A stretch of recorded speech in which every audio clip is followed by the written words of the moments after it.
नमस्कार साथियों, फिर से स्वागत है आपका हमारे YouTube channel Indian classes Faizabad में। दोस्तों, ये वीडियो उनके लिए स्पेशल है जो केवीएस, पीआरटी, टीजीटी, पीजीटी 2023 की तैयारी कर रहे हैं या फिर अन्य प्रतियोगी परीक्षा जैसे UP police, SSC GD constable, TET, PET इत्यादि। तो आइए वीडियो की शुरुआत करते हैं। पहला प्रश्न है आपका, वैधव्य एक भाववाचक संज्ञा है जो किस विशेषण से बना है? ऑप्शन है आपके वैध, वैधानिक, विधवा, विवाह। राइट आंसर हो जाएगा दोस्तों विधवा।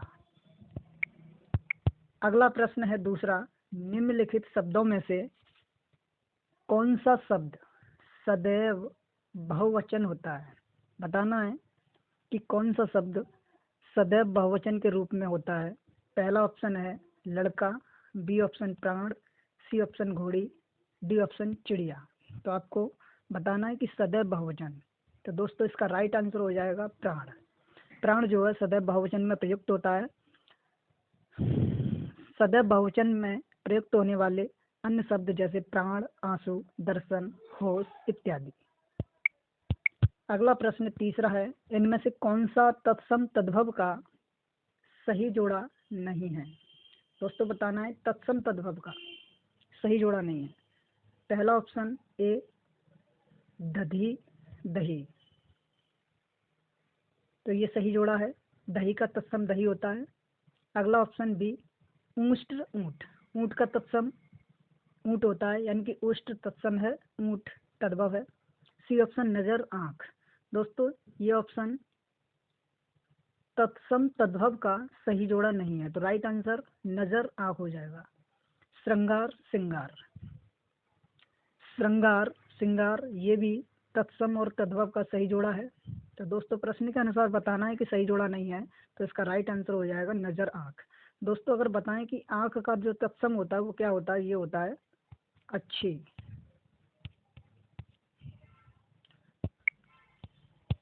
अगला प्रश्न चौथा है, किस शब्द में उपसर्ग का प्रयोग नहीं हुआ है? ऑप्शन ए भरतपुर, बी भरसक, सी भरतार, डी भरपेट। दोस्तों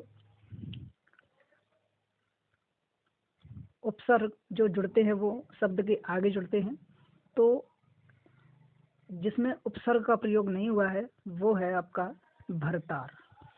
अन्य तीन में मतलब जो तीन ऑप्शन है उनमें भर उपसर्ग का प्रयोग हुआ है। और दोस्तों भर का जो अर्थ होता है वो होता है सही या ठीक।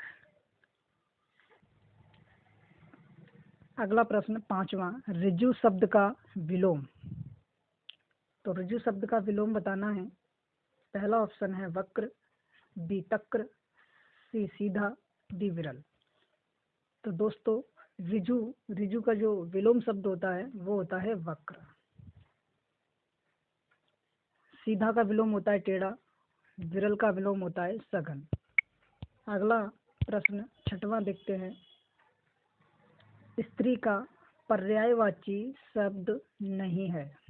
तो स्त्री का पर्यायवाची शब्द नहीं है, तो पहला ऑप्शन है तरुणी, बी प्रमदा, सी ललाम, डी ललना। तो आपको स्त्री का पर्यायवाची शब्द नहीं है बताना है, तो यहाँ पे राइट आंसर हो जाएगा ललाम। दोस्तों ललाम जो है स्त्री का पर्यायवाची शब्द नहीं है, ललाम का अर्थ होता है सुंदर। अगला प्रश्न सातवें प्रश्न है, निम्नलिखित में से किस शब्द में स्वर संधि है? निम्नलिखित में से किस शब्द में स्वर संधि है? ऑप्शन ए नमस्कार, बी ऑप्शन जगदीश, सी भानुदय, डी दुर्लभ। तो दोस्तों स्वर संधि बतानी है, तो पहला ऑप्शन है नमस्कार। तो नमस्कार में कौन सी संधि होती है? नमस्कार में विसर्ग होती है। जगदीश, जगदीश में व्यंजन संधि होती है। भानुदय, भानुदय में स्वर संधि होगी। राइट आंसर हो जाएगा भानुदय। दोस्तों दुर्लभ में कौन सी संधि होती है? तो इसमें हो जाएगी विसर्ग संधि। अगला प्रश्न आठवां है,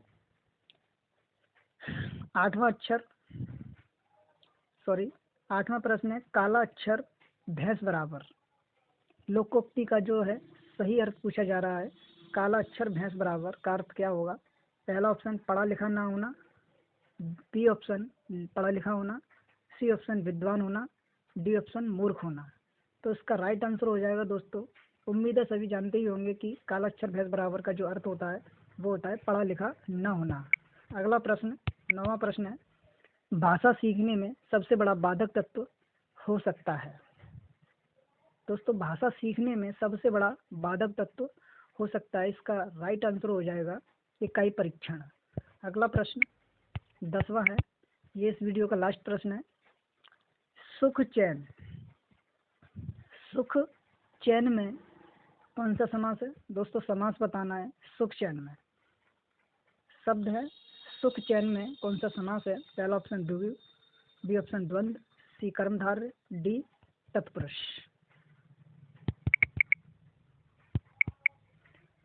तो सुख चैन में आपका जो राइट आंसर हो जाएगा वो हो जाएगा द्वंद्व समास। दोस्तों जहाँ और का लोप होता है वहाँ द्वंद्व समास होता है। पहचान के लिए दो शब्दों के बीच में अगर डैश लगा हो तो वहाँ द्वंद्व समास होता है। धन्यवाद वीडियो देख